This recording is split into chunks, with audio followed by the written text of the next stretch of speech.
تو پھر وہ کسائی بھی اس کا شکار, وہ خریدار بھی اس کا شکار. اور اگر اسی کا مریض, اگر اس کا بلڈ, مطلب اس کے صرف باڈی کا ٹچ ہونا, مطلب اتنا اس طرح سے نہیں ہے, اتنا احساس نہیں کہ باڈی ٹو باڈی یہ شفٹ ہو جائے, لیکن اگر اسی مریض کا بلڈ اگر کسی تیسرے بندے کو لگے گا تو نو ڈاؤٹ وہ BC کانگو کا شکار ہو جائے گا. If I am not wrong, آپ نے ڈاکٹر کی ہلاکت کا سنا ہے ریسنٹلی, تو ان کا بھی صرف یہی وجہ تھی, وہ ایک صحت مند نوجوان انسان تھے, ان کے ساتھ یہ ہوا کہ ان کو بھی یہی بلڈ جو ہے وہ ان تک پہنچا اور وہ بلڈ ان کی پھر موت کی وجہ بن گیا. تو اس حوالے سے اگر وہ اس حد تک بیمار ہے مریض کہ بلیڈنگ ہے یا اس کے جسم کے کسی بھی حصے سے بلڈ جو ہے وہ ریزنگ جاری ہے, تو پھر اسے آبویسلی گھر والوں سے جو ہے وہ اس کو سیپریٹ رہنا پڑے گا, ان سے سیپریٹ جو ہے وہ رکھنا پڑے گا. نادیہ, تھوڑی سی ہیلتھ فیسلٹیز کی بات کر لیتے ہیں کہ بلوچستان میں ایمرجنسی ڈکلیئر کر دی گئی ہے, وہاں پر ٹیسٹنگ کی کیا صورتحال ہے, آپ بتا دیں کیا وہاں پر ہاسپٹلس کے اندر, بولان میڈیکل کالج کے اندر کیا اتنی کیپیسٹی ہے کہ وہ کانگو کے پیشنٹس ڈیل کر سکے, کیونکہ گزشتہ روز بھی 100 سے زیادہ کیسز کانگو کے رپورٹ ہوئے بلوچستان میں. دیکھیں, اس طرح سے وہاں آپ اور ہم یہ بہتر جانتے ہیں کہ بلوچستان میں اتنی زیادہ فیسلٹیز جو ہیں وہ موجود نہیں ہیں, اور ایکسپیکٹڈلی اس کو اتنی جلدی وہاں اوور کم نہیں کیا جا سکتا. اس کو کنٹرول کرنے کے لیے حکومت کو مزید وہاں پر اقدامات کرنے ہوں گے, اور اگر یہ وہاں پر بلوچستان سائڈ پہ اگر یہ پھیلتا ہے تو وائرس کا سب سے بڑا مسئلہ یہ ہے کہ یہ آہستہ آہستہ آپ کے جسم کے جو اعضاء ہیں ان کو خراب کرنا شروع کر دیتا ہے. ٹھیک ہے, آپ کے باڈی پارٹس کو ڈسٹروائے کرنا شروع کر دیتا ہے ون بائی ون. ٹھیک ہے, اور وہ باڈی پارٹ جو ڈسٹروائے ہو جائے اس کو ریپلیس جلدی کرنا بھی پاسبل نہیں ہوتا. اور اس صورتحال میں اس کا یہ ہے کہ اگر تو کانگو وائرس کا جو مریض ہے اس کی اگر وقت بر وقت اگر اس کی تشخیص ہو جائے, پھر اس کا کچھ حد تک جا کے اس کا علاج ممکن ہے.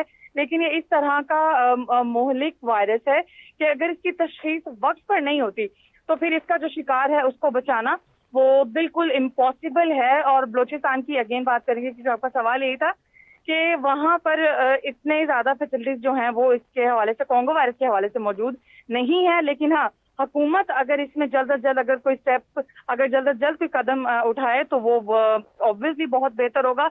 ورنہ آپ 100 کیسز کی بات کریے, یہی 100 کیسز ہے, اس کو بالکل دیر نہیں لگے گی 1000 میں کنورٹ ہوتے ہوئے. بالکل. نادیہ, تھوڑا سا بتا دیں, جس جانور کو بیماری ہو, جس کے اندر چیچک کا کیڑا ہو, اور اس جانور کو بھی کیا تلف کر دینا چاہیے؟ ایک یہ ویسے جنرل اویئرنیس کا بھی یہ بہت اہم سوال ہے کہ جن لوگوں نے مویشی رکھے ہوئے یا جو لوگ مویشی منڈیوں کا رخ بھی کرتے ہیں, کیا واقعی میں ایسے بیمار جانوروں کو بھی تلف نہیں کر دینا چاہیے؟ جی بالکل. اس طرح سے کہ اگر تو ایسا جانور جس میں چچڑ موجود ہیں, جو کہ ویسے دیکھا جائے تو جانوروں میں 60 to 70% یہ ہوتے ہیں, لیکن کیونکہ یہ وائرس چچڑ کے ذریعے پھیل چکا ہے, پہلے اس وائرس کی اتنا زیادہ آپ کو پتہ ہے اس کا اتنا پھیلاؤ نہیں تھا, جن تشخیص نہیں تھی, اتنا زیادہ مسائل نہیں تھے. لیکن اب سچویشن یہ ہے کہ اس کے پھیلاؤ کی ریزن ہی یہ چچڑ ہے. تو جب اس جانور کی تشخیص ہو جائے تو پھر اس جانور کو باقی جتنے جانور ہیں ان سے اور اس کو الگ رکھنا چاہیے. بہتر یہی ہے جیسا آپ نے کہا کہ اس کو تلف کر دینا چاہیے, کیونکہ اگر اس جانور کا گوشت کوئی کھائے, اس کا خون کسی دوسرے تیسرے چوتھے تک جائے, تو جتنے لوگوں سے وہ جانور گزرے گا, اس کا خون گزرے گا, وہ سب اس کا جو ہے وہ شکار ہو جائیں گے.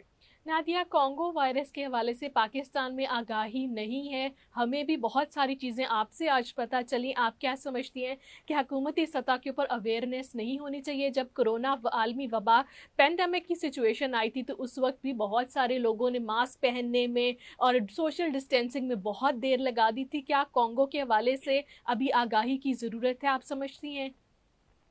جی بالکل. کوئی بھی وائرس ہے یا کوئی بھی بیماری ہے تو جب وہ ایک معاشرے میں پھیلنا شروع کر دیتا ہے, آپ نے اگزامپل کورونا وائرس کی دی ہے, تو کورونا وائرس کے ٹائم پہ, if I'm not wrong, for years and years, for months and months ہوا یہ تھا کہ ایک دوسرے سے جو ہے فاصلہ رکھا گیا تھا, ایک کاروبار بند کر دیے گئے, معیشت کا چکا تو بالکل جو ہے وہ جام کر دیا گیا تھا, کیونکہ وہ ایک ہاتھ سے دوسرے ہاتھ کو پھیلنے والی بیماری تھی. اب اس سچویشن میں کیا ہے, اس میں احتیاط بہت ضروری ہے. اس میں آپ کو ہم ایوری ون عوام کو چاہیے کہ وہ جو مویشی منڈی ہے وہاں جانے سے گریز کریں. پہلی بات یہ ہے. اور دوسری بات یہ ہے کہ جو لوگ مویشی منڈیوں میں موجود ہیں اور جن کا ایک کاروبار ہے, ان کی مجبوری ہے وہاں پر جانا, تو ان لوگوں کے لیے یہ نصیحت ہے کہ وہ جانور کو جو ہے وہ نیٹ اینڈ کلین رکھیں. کوئی بھی ایسا جانور نہ رکھیں جس میں چچڑ موجود ہو, چاہے وہ خواہ وہ پھر ایک جانور ہو, کیونکہ وہ ایک جانور سے دوسرا اور دوسرے سے تیسرا چوتھے سے پھیلتے ہوئے پھر وہ وقت نہیں لگے گا. تو جتنا زیادہ اس کو کنٹرول کر لیا جائے, جتنا زیادہ احتیاط کیا جائے, اتنا ہی زیادہ ہم سویئر کنڈیشن سے بچیں گے, بجائے اس سے کہ وقت گزرتا جائے اور پھر یہ پھیلتا جائے. بہت شکریہ ویورز. یہ تھی سینئر صحافی نادیہ, جنہوں نے آج ہمیں مہلک وائرس کانگو وائرس کے حوالے سے آگاہی دی کہ دراصل اس میں بخار کی علامات ہوتی ہیں, جسم ٹوٹتا ہے, جسم میں ہڈیوں میں درد ہوتا ہے, لیکن جسم کے اوپر بڑے بڑے ریڈ سرکلز یعنی کہ نشانات پڑتے ہیں. یہ اس کی بہت بڑی علامت ہے, اور یہ دراصل جانوروں سے مال مویشیوں کے اوپر ایک کیڑے چیچڑ کے بیمار ہونے سے جو ہے انسانوں میں منتقل ہوتا ہے, اور یہ بہت زیادہ مہلک ہے. فی الحال جان لیوا ہے, اس کی ٹیسٹنگ کی جا رہی ہے. صوبہ بلوچستان کے اندر ایمرجنسی نافذ کر دی گئی ہے, لیکن ملک گیر سطح کے اوپر اس کے خلاف اس کی روک تھام کے لیے اقدامات کرنے کانگو وائرس کے لیے ضروری ہیں, کیونکہ اگر ایک صوبے میں ہو سکتا ہے جہاں پر ٹیسٹنگ کی سہولیات نہیں ہے, تو کیا یہ دیگر صوبوں میں اور دیگر شہروں میں پاکستان بھر میں بھی پھیل سکتا ہے. ہم نہیں چاہتے کوئی پینڈیمک جو ہے کسی وبا کی صورتحال کانگو وائرس اختیار کرے فوراً اس کی روک تھام کے لیے, اور وہاں پر جہاں پر لوگوں کے مال مویشی بیمار ہو رہے ہیں, ان میں یہ علامات ہو رہی ہیں, وہاں پر بھی انتظامیہ کو اور حکومتی مشینری کو ایکٹیو ہو کر ان جانوروں کو بھی تلف کر دینا چاہیے جن سے کانگو وائرس انسانوں کے اندر منتقل ہو سکتا ہے. تعلیم اور دنیا سے مجھے دیجیے اجازت. اللہ حافظ.